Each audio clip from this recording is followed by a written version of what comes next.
Heart touching story of mother. आइए आज जानते हैं एक माँ की कहानी। मेरी माँ एक छोटी दुकान चलाती हैं। उससे जो भी कमाई होती है उससे हमारा गुजारा चलता है। मेरी माँ की एक आँख नहीं होने की वजह से मैं उन्हें नफ़रत करता हूँ, क्योंकि जब भी वो मेरे स्कूल में आती हैं मेरे दोस्तों मुझे तेरी माँ की एक आँख ही नहीं आँख है कहकर चिढ़ाने लगते हैं। मेरी यही इच्छा थी कि मेरी माँ मेरी पर्सनल दुनिया से दूर रहे, इसलिए एक दिन गुस्से में मैंने कहा, माँ तुम्हारी दूसरी आँख ना होने की वजह से जब तुम मेरे दोस्तों के सामने आती हो तो वो मेरा मजाक उड़ाते हैं, तुम मर क्यों नहीं जाती। उस समय मुझे थोड़ा बुरा महसूस होने लगा था, लेकिन दूसरी ओर मैं खुश भी था, क्योंकि हर समय मैं जो कहना चाहता था वो मैंने आज कह दिया था। लेकिन ये सब सुनने के बाद मेरी माँ ने मुझे कुछ नहीं कहा और मुझे भी नहीं लगता कि मैंने उनसे कुछ इतना बुरा और दुख देने वाली बात कही हो। मैंने इस गरीबी से और मेरी माँ से दूर कहीं जाना चाहता था। तभी से मैंने बहुत पढ़ाई की।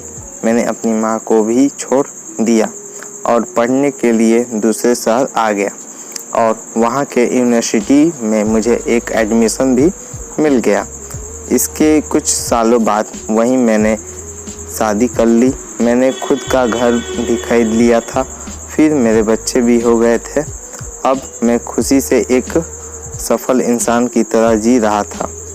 मुझे यह ज़िंदगी बहुत पसंद थी।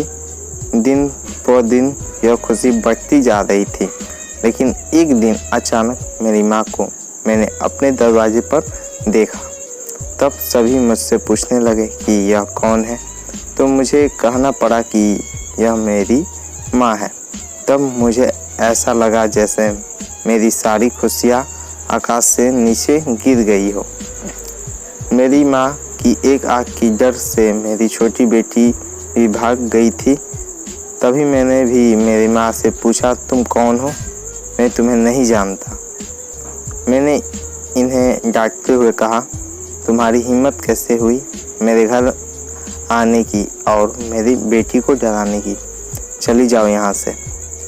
इतना सुनने के बाद मेरी माँ ने शांति से मुझे जवाब दिया, वो मुझे माफ़ करे, शायद मैं गलत एड्रेस पर आ गई, और वो चली गई।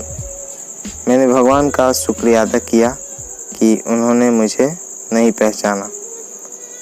अब मैं शांत महसूस कर रहा था और मैंने अपने आप से कहा कि अब मैं अपनी पुरानी ज़िंदगी के बारे में कभी सोचना भी नहीं चाहता।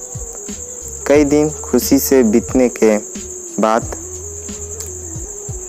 एक दिन मेरे पुराने स्कूल का लेटर मेरे घर आया।